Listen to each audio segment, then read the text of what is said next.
खमा गणिसा। मैं जितेंद्र सिंह राठौड़ एलडीसी विधि विभाग मेड़ता डिस्ट्रिक्ट कोर्ट मेड़ता के अंदर एलडीसी हूँ। मैं आज चर्चा करूंगा इंडियन फॉरेन सर्विस यानी भारतीय विदेश सेवा।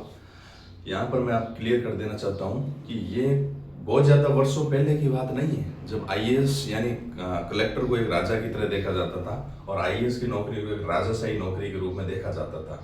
बहरहाल कुछ ही वर्षों में देखते ही देखते कुछ यूं हुआ कि यूपीएससी के टॉपर्स यानी all India rank 5, all India rank 13, all India rank 18 इतनी अच्छी रैंक के बावजूद इन स्टूडेंट्स ने या फिर इन एस्पिरेंट्स ने अपने आप को कलेक्टर के रूप में देखना पसंद नहीं किया। इन्होंने अपनी फर्स्ट चॉइस रखी इंडियन फॉरेन सर्विस, यानी इतनी अच्छी रैंक थी कि अपने खुद के स्टेट के अंदर कलेक्टर बन सकते थे। अपने होम स्टेट के अंदर इनकी पोस्टिंग एज ए आईएएस हो सकती थी, लेकिन इन्होंने फर्स्ट चॉइस रखी इंडियन फॉरेन सर्विस। तो हमारे इस वीडियो के अंदर जो चर्चा करने का मेन मुद्दा है वो है कि युवाओं का आईएएस से मोहभंग क्यों हो रहा है, इतनी अच्छी सर्विस से क्यों मोहभंग हो रहा है और लोग फॉरेन सर्विस की तरफ क्यों जा रहे हैं। बहरहाल आप सब जानते होंगे union public service commission exam conduct कराता है सीएससी का, जिसे बोलते हैं सिविल सर्विसेज एग्जामिनेशन, जो one of the toughest exam माना जाता है इंडिया का। इसके अंदर 3 टॉप की सर्विसेज होती है। One is the IAS, another is the IPS and one is the Indian foreign service IFS. इससे जो है आईएफएस से बनते हैं राजदूत यानी फॉरेन सर्विस राजदूत। अब एलिट क्लास का जो प्रेफरेंस चेंज हो रहा है, कैसे चेंज हो रहा है एलिट क्लास का, अब जो जितने भी लोअर मिडिल क्लास है उनकी चॉइस इस तरह से होती है, वो फर्स्ट चॉइस अभी भी आईएएस को रखते हैं। क्यों रखते हैं? क्योंकि दे वांट पावर, उनको लगता है कुछ पावरफुल बनना है, to be something powerful, right. उसके बाद में उनकी सेकंड चॉइस होती है इंडियन पुलिस सर्विसेज यानी आईपीएस। देन उसके बाद में वो रेवेन्यू सर्विस को रखते हैं, आईआरएस को। और फोर्थ चॉइस उनकी होती है आईएफएस यानी इंडियन फॉरेन सर्विस।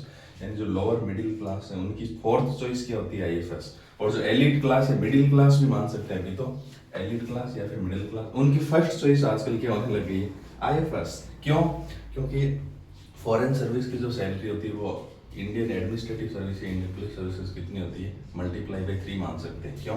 क्योंकि इनके अंदर फॉरेन अलाउंसेस मिलते हैं, फॉरेन अलाउंस मिलते हैं। इसके साथ ही इसके अंदर नो पॉलिटिकल प्रेशर। यस, अभी रिसेंट सिनेरियो के अंदर देखा जा सकता है कि पॉलिटिकल लीडर्स जो होते हैं वो सिविल सर्वेंट्स को कहीं ना कहीं लीड से करते हुए दिखते होंगे, आपने भी देखा होगा। कुछ एक अफवाहों को छोड़ दिया जाए तो इवन बार बार ऐसे हमें बहुत से मौके देखने को मिलते हैं जब लगता है कि जो लीड पॉलिटिकल लीडर्स है वो सिविल सर्वेंट्स को कहीं ना कहीं लीड कर रहे हैं, यानी वो अपनी इच्छा से कुछ भी करने में सक्षम नहीं से दिखते हैं अभी के रिसेंट सिनेरियो के अंदर।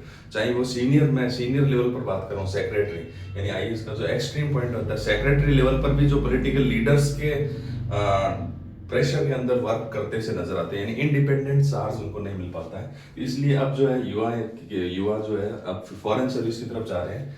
और फॉरेन सर्विस के अंदर एक तो ये कि एक बात बताओ, इंडियन एडमिनिस्ट्रेटिव सर्विस आईएएस, इसके अंदर आप कितने जिले के डीएम बनोगे? 1 जिले के डीएम बनोगे 8 से 10 साल की सर्विस के बाद। फॉरेन सर्विस के अंदर आप अपने कंप्लीट कंट्री को रिप्रेजेंट करते हो। जैसे आप फॉरेन आईएफएस हो, मान लो आप आईएफएस अमेरिका के अंदर पोस्टेड हो, तो आप अमेरिका के अंदर पूरे कंप्लीट इंडिया को रिप्रेजेंट कर रहे होते हैं। यानी ये पोस्ट जो कहीं नहीं बढ़ी है फॉरेन सर्विस। आगे जाकर ये बनते हैं राजदूत, एम्बेसडर। तो राजदूत बनते हैं तो भी कंप्लीट कंट्री को रिप्रेजेंट करते हैं।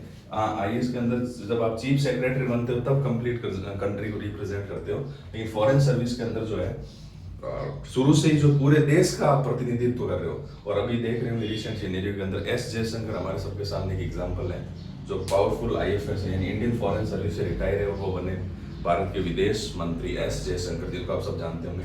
ऐसे बहुत सारे एग्जांपल हैं जो फॉरेन सर्विस से आकर वापस जो है इंडिया के अंदर सर्व करते हैं अच्छे से।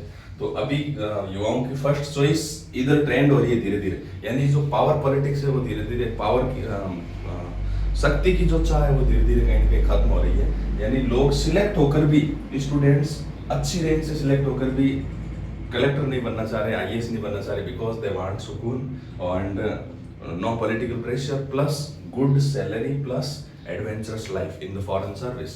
So nowadays the first choice of the aspirants is the Indian foreign service and it will continue. ये धीरे धीरे इसका रेशियो बढ़ता ही जाएगा। जैसे जैसे रिजल्ट्स आएंगे टॉप 10 में से 5 to 6 बच्चे जो है फर्स्ट चॉइस आईएएस ना लेकर फॉरेन सर्विस लेंगे। क्योंकि अभी बात बताओ, आजकल होम स्टेट पोस्टिंग होती नहीं जनरली।